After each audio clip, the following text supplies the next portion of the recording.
Pour traiter un cancer de la tête et du cou, également appelé cancer ORL, les médecins ont à leur disposition un large arsenal thérapeutique qui va de la chirurgie, la radiothérapie, la chimiothérapie, les thérapies ciblées et l'immunothérapie. Je reçois le docteur Ferrand. Il est oncologue médical, spécialiste des cancers ORL à Gustave-Roussy. Bonjour docteur Ferrand. Bonjour Céline. Pourriez-vous nous dire dans quel cas la chimiothérapie est utilisée pour les cancers ORL ? Alors, d'abord, dans les cancers ORL, il y a 3 grands cadres. Il y a les cancers ORL qui sont favorisés par le tabac et l'alcool. Il y a les cancers ORL qui sont favorisés par des virus, comme les cancers du cavum ou les cancers de l'oropharynx. Et puis, il y a des cancers ORL rares. On peut utiliser les chimiothérapies dans tous ces types de cancers.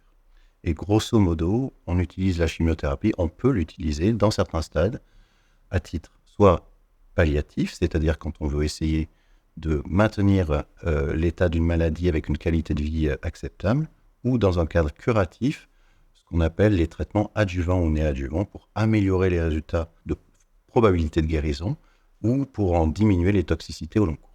Quels sont les principaux effets secondaires de la chimiothérapie ? Alors, les effets secondaires de la chimiothérapie ne sont pas différents en cancérologie ORL par rapport au reste de la cancérologie.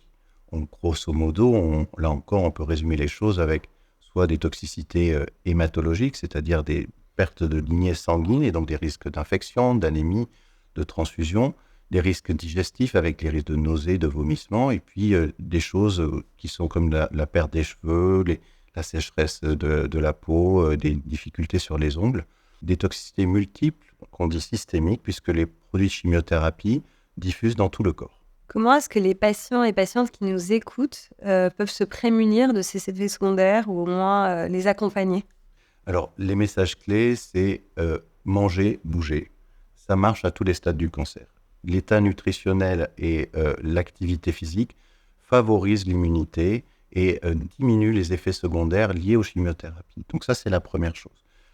Comment diminuer ces effets secondaires ? Il faut d'abord en parler.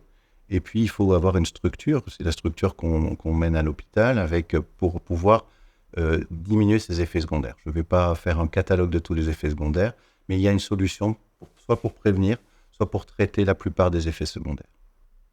Il existe d'autres traitements comme l'immunothérapie ou les thérapies ciblées pour les cancers ORL. Est-ce que vous pourriez nous en parler ?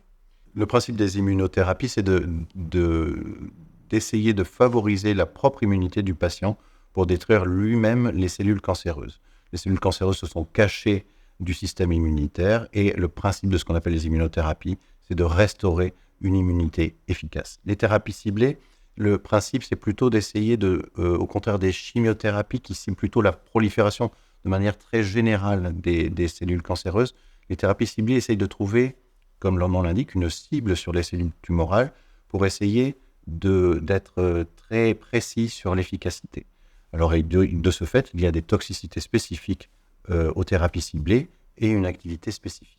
Quels sont les modes d'administration pour ces traitements spécifiques ? Alors, les modes d'administration peuvent être intraveineux, peuvent être sous-cutanés, peuvent être oraux.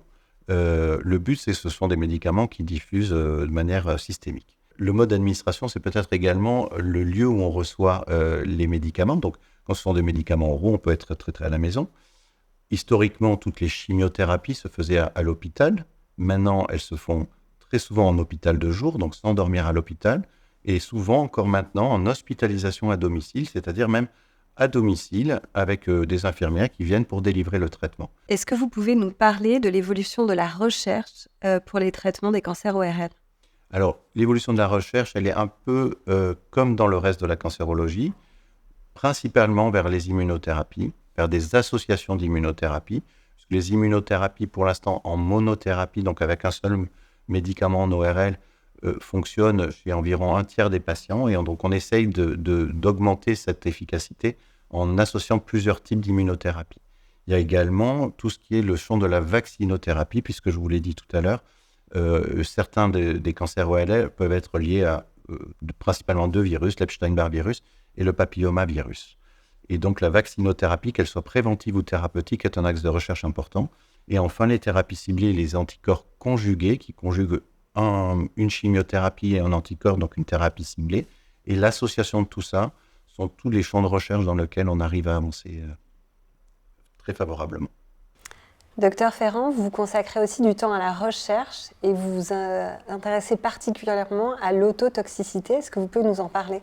L'autotoxicité, c'est la toxicité auditive des traitements anticancéreux. Alors, le plus connu, c'est la cisplatine, qui est une chimiothérapie assez ancienne, qui provoquait des baisses de l'audition, particulièrement dans les hautes fréquences, mais parfois même des acouphènes. Et on sait probablement, dans le champ des acouphènes et dans le champ de l'audition, on a beaucoup progressé avec la définition de ce qu'on appelle les surdités cachées, c'est-à-dire les gens qui disent « j'entends mais je ne comprends pas », c'est-à-dire dans une ambiance bruyante, je suis incapable de discriminer des sons. Et probablement que certaines chimiothérapies, même certaines thérapies ciblées, ont un impact sur ce type de traitement. Donc le but de ces recherches est d'essayer de trouver le mécanisme d'action et effectivement de travailler aussi sur des médicaments qui pourraient protéger l'audition de ces traitements. Peut-être pour terminer, que diriez-vous à un patient ou une patiente qui vient d'être diagnostiqué avec un cancer ORL ? Alors tout dépend du cancer et du stade, bien évidemment.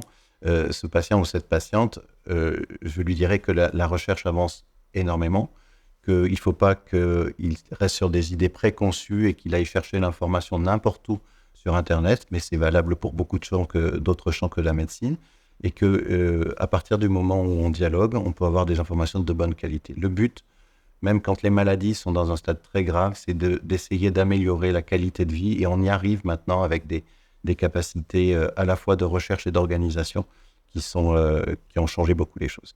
Merci pour vos conseils. Merci à vous.